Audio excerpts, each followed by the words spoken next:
Okay, so last session we started off by looking at this image here and producing a line drawing of what we can see on here, mapping the whole thing out before we start shading.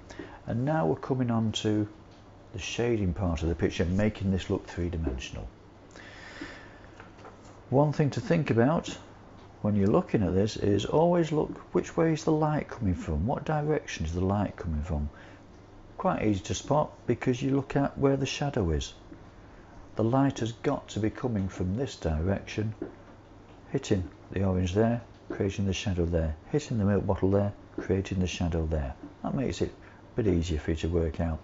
Another thing that makes it easier is if you turn this over, you've got a black and white version at the back here.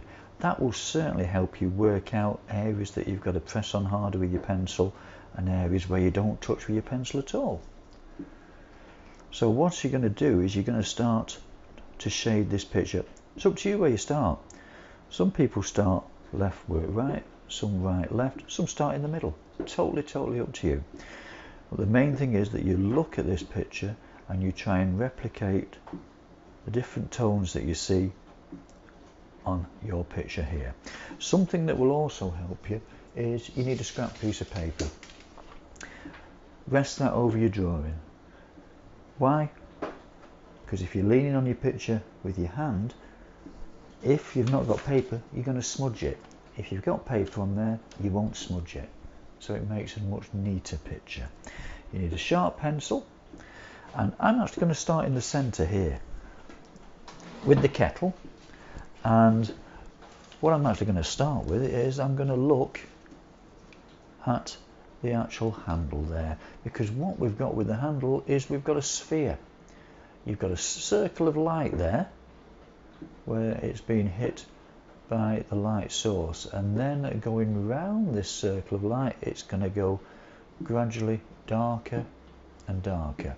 So to start with, you can just start by just filling that in.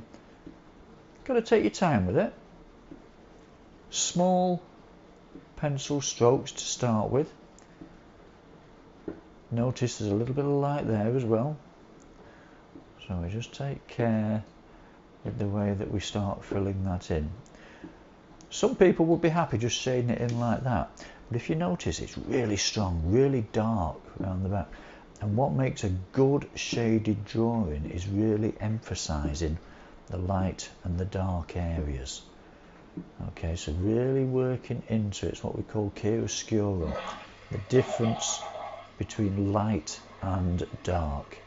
So that really makes a difference when you are working on that there.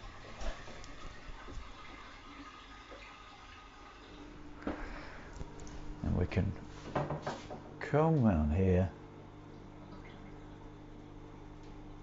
and it's just a case of looking at this picture now and sussing out which bits are lighter, which bits are darker, which bits need a bit more pressure and which bits don't. So you can work coming down here. This is obviously lighter, so we don't need to press on as much. It then goes a little bit lighter still, and it's all about the control of your pencil, working out exactly what you need to do. Okay, I'm going to leave it at that for now and just play a little bit of a speeded up version on the video.